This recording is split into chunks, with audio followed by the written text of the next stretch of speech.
It's the 7th of February 2026. This is a redo of this afternoon. I actually recorded this afternoon. This ended up going for 29 minutes, but I'm going to try and make this under 15 minutes. So it's a retake. The collapse of society, the collapse of Sydney, the collapse of Sydney City as we know it. The collapse of our city. Sydney has collapsed completely. We're not in the collapse isn't happening, it's already happened. Sydney has collapsed, and it's a lot of things going on. None of them good. And it's the first travesty, the first thing, those pests, those Uber Eats, those Pakistani, Indian and Asian guys, or the Asian guys, they're about 17 and they're all like this, all like. The big problem is the Pakistani and Indian, those filthy bastards. The big problem is those Pakistani and Indian drivers on the Uber Eats. To port them all back to where they fucking came from. They are an absolute menace on our roads, an absolute menace. They've got no respect for the roads, they're obnoxious and arrogant. And they swerve in and out of traffic, they swerve in and around cars, in front of buses. They are filthy and obnoxious, and they've got to go. But I think that there's a lot of people in Sydney who are somehow, for some reason, oblivious to them, totally oblivious, and it's actually a double-edged sword, because who creates the problem? So if everyone in Sydney stopped ordering Uber Eats, they'd be out of business overnight. If all you bitches and lazy bitches and bastards got off your fucking ass and went to the local supermarket, and do you know what? Getting out of the house, the oxygen would do you good, would do you a lot of good. So, what's the real? In 2019, Uber Eats, I don't think they did exist. They had about 2% business, and then bullshit COVID came along. COVID came along, and overnight they were fucking, the CEO was fucking buying mansions in the Bahamas and whatnot. But it's a double-edged sword, because they're a real fucking menace on our roads. They're terrible, they're horrible, they don't belong on our streets. But it's the people, the lazy bastard people who are ordering Uber Eats. So my idea is to get 10, what the council needs to do, the local government needs to do, the council is get 10 dump trucks, get 10 or 20 dump trucks. And at about 3 AM, go into the Sydney CBD, the e-bikes, also the e-bikes, the e-line bikes. Horrible bloody things. You see them stacked up on corners throughout, in the Sydney CBD, in Marrickville, in Dulwich Hill, in Canterbury, stacked up on street corners. It looks disgraceful. It's an absolute disgrace. And people use them. I see people with their mobile phones. They go up to them. They go on their mobiles. They do this.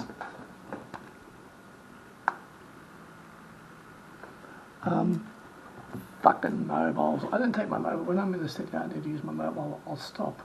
And I avoid being on my phone in public, if possible at all. And these fucking e-bikes, what a fucking atrocity they are. Now, what you need to do is you need to get 10 dump trucks. You go into the Sydney CBD at about 3 AM, and you need about 20 men, maybe 40 men, maybe 20 dump trucks, maybe 40 men. Collect all the Uber Eats scooters, all the motorcycles, all the scooters, all of them, put them in the dump trucks, take them to landfill, put them in landfill, and drive all around Newtown, all around Marrickville, all around Newtown, all around Dulwich Hill, all around Canterbury, all the e-bikes, all the Uber Eats motorcycles and scooters and fucking shit. Put them into the dump trucks, take them to landfill. I'm told they've got tracking devices on the e-bikes. Well, track that to fucking landfill then. And also, what a good idea would be to do is, at 3 AM, when the Uber Eats bikes are going into the trucks, and the Pakistani and Indian guys wake up and run at the front and say, get some immigration officers, immigration visa officers, to be waiting out the front so that they can detain them, arrest them, and get them out of here. And that's the solution to the problem. Then get a computer guy to get into the system, disable Uber Eats, disable the entire system, freeze everyone's accounts, and delete the lot. Freeze everyone's accounts, and no more Uber Eats. So that all you lazy bitches and bastards will have to get out of the local supermarket and buy your food for yourself. All the infrastructure, there's a lot of infrastructure happening in Sydney at the moment, and it's not for the better good of the people. There's this new big bullshit metro train line opening up. The worst thing that's ever happened to Sydney. No one protested. People comply like sheep in Sydney. They comply like absolute sheep. They just go along with things. They don't seem to question things. Half the people in Sydney are like this, and half of them are like, the rest of them are like this. I was in the city CBD the other day. I was near the QB. I went to Woolworths to get my sushi. I crossed the road. I went alongside the QB to sit down, and I sat down. 2 horizontal seats. I sat down, and in front of me was a woman facing me. She would have been in her 30s. She was like this. She did not look up any time to see me. There was a man sitting across from her. He was somewhere in his 50s. He was like this. There was a guy sitting next to me this way. He had his food here, his phone here, and he was like this. At one point he looked up, he did this. It was like, people are zombies out. They're so zoned out. They're intravenous to their phones. It's like what are people after? People are after information. They're after information. People want information. Information overload. But what do you do with that information? People say something in the world. They say something, then it gets posted to Facebook. It gets posted to Instagram. People scroll the wall because people video themselves doing things. People say things. People have opinions. What are people looking for? What are people looking for at the end of the day? What are they looking for? A truth, truths. When I see a headline, I'm like, what does that have to do with me? What significance does it have? How does that affect my world? How does that affect me? Will I let it affect me? 90% of the time, I do not let it affect me. I read the headlines, I'm like, okay, getting on with my day.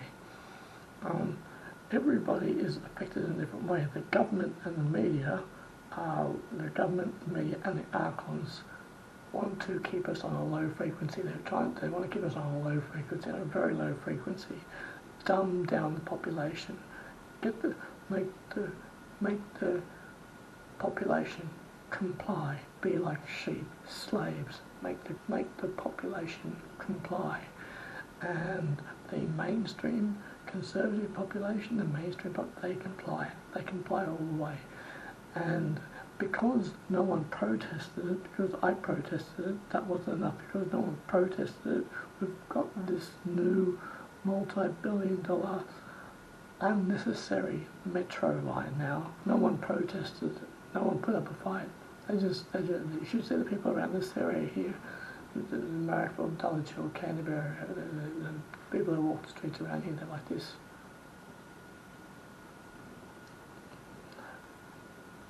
And it's also very, when I'm on the train, when I take the train, oh my gosh, when I'm on the train, someone's using a loud conversation on their phone in their own language. People on the trains like this.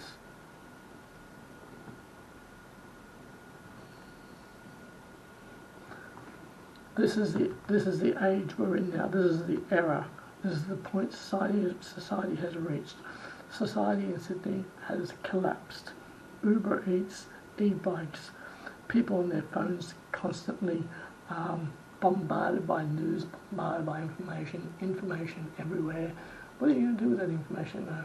How important it is to you? What are people seeking out? What's people's purpose? What are they looking for?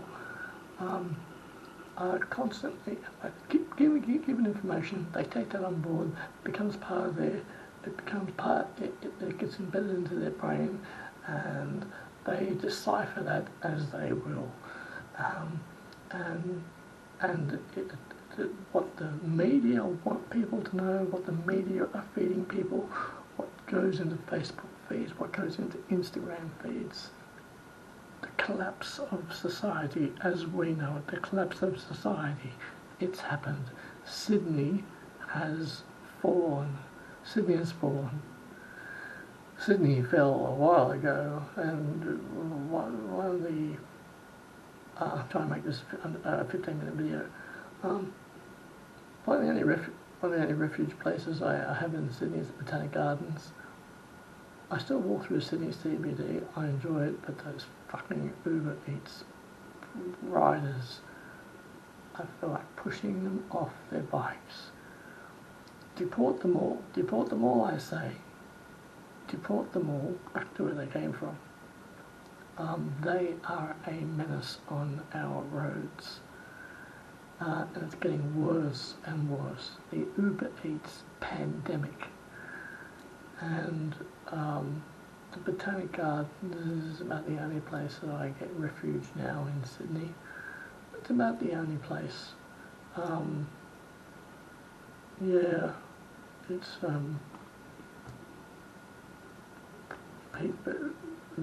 the government keep people in the low frequency vibration. People receive information by the minute, not even by the hour, by the minute, and they decipher it in their brain how they will, what percentage of their brain they use. And people are endlessly scrolling. It's all information. How do they decipher that? What truth is in that? It's all, a lot of it is sensationalism. Someone said something somewhere in the world, and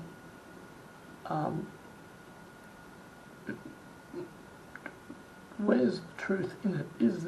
What is the truth in it? Is there a truth in it? How does it pertain to me? How does it pertain to you? How does it pertain to anyone? And the newer generation of kids that are coming, and the loosh. I see babies now, and I see the look on their face, I look into their eyes, and they're like, oh, I'm back here again, People who are becoming deceased 20 years ago, 30 years ago, who are coming back now, oh my goodness, they went to the reincarnation soul trap, they went into the light, they got coerced and they're coming back here. They're being recycled, part of the reincarnation soul trap, and they're being recycled to come back here. Every time I see a baby, I'm like, oh, you got coerced, you went into the light, you got coerced, you got recycled, you came back here. Society has fallen. Is there a way for Sydney to get out of this? Is there a way for Sydney to get out of this? Can Sydney recover from this? No, it can't. It cannot. Too many people who comply, not enough people who protest, people who just let things happen like sheep. Sydney, I don't think Sydney won't recover from this.